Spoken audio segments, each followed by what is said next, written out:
In this video, we're going to talk about the 6 different ways you can improve your rates with your carrier on your very next contract. But before we do, make sure to hit the thumbs up and subscribe to our channel so you're in the know on all things shipping and logistics. Now, this list is not in any particular order, but as I've said in other videos, numbers help make the world go round. So here's the list. Number 1, establish credibility so the rep knows you have an understanding. Use language from the contract to show your rep that you are familiar with the process and have experience. Think of it like going into a mechanic shop. If you use their language and know the parts and pieces they're talking about with your vehicle, the higher the chance you're not going to get ripped off. Things like tier incentives rather than discounts, revenue bands, service names, minimum charges. Know their language, speak their language so they know that you know what you're talking about and you can save yourself some money. Number 2, start the negotiation in your favor. Ask for a discount level that is slightly more than what you think you'll get approved for, but still be realistic for your spend levels. Be familiar with what you qualify for and ask for about 3, 4, or even 5% more than that. If you're asking for a 75% discount, the rep's gonna see right through that and know you're not gonna qualify for it. Number 3,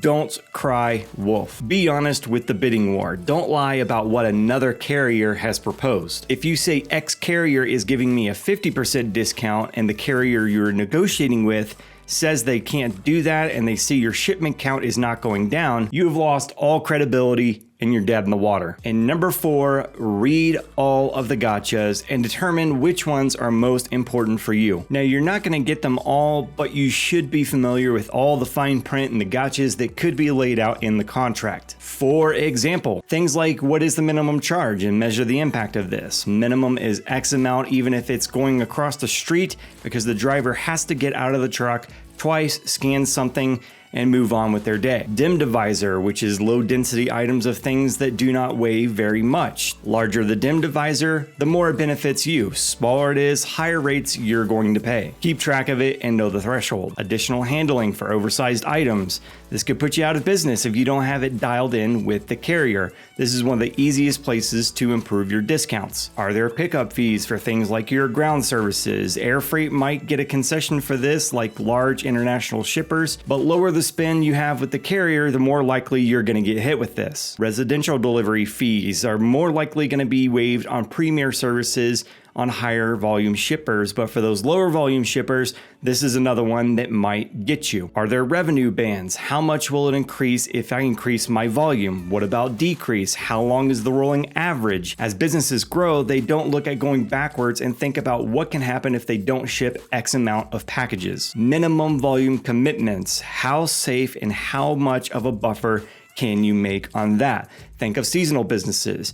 I'm going to only ship X when our volume is low. Waived guaranteed services. Not going to get your money back if it's not delivered in 2 days. Have the conversation about what those are and when they might come into play or not. That was just a few of the gotchas, but you need to know them and look at them in the contract so that you understand them and they don't come back to bite you. Number 5, look at the whole picture. Don't fall for the package count fallacy, meaning domestic versus international. If you spend all of your time focusing on domestic but not spend any time focusing on the 5 packages that you're shipping across the ponds, you're gonna get gouged. Know what you are qualified for and what is standard so that you're not gonna lose a ton of greenbacks out of your pocket. And number 6, it never hurts to ask. Things like GRI concessions or general rate increases. These tend to get turned up about 4% every year, so can you negotiate that? Are there rebates? Am I gonna get some kind of incentive to do business with this carrier? Could be something as easy as a Visa gift card or maybe some credit on your contract or account. See what's on the table and if you can snag it. Are there bundled services? Large companies beware. They are hitting you somewhere. There is no such thing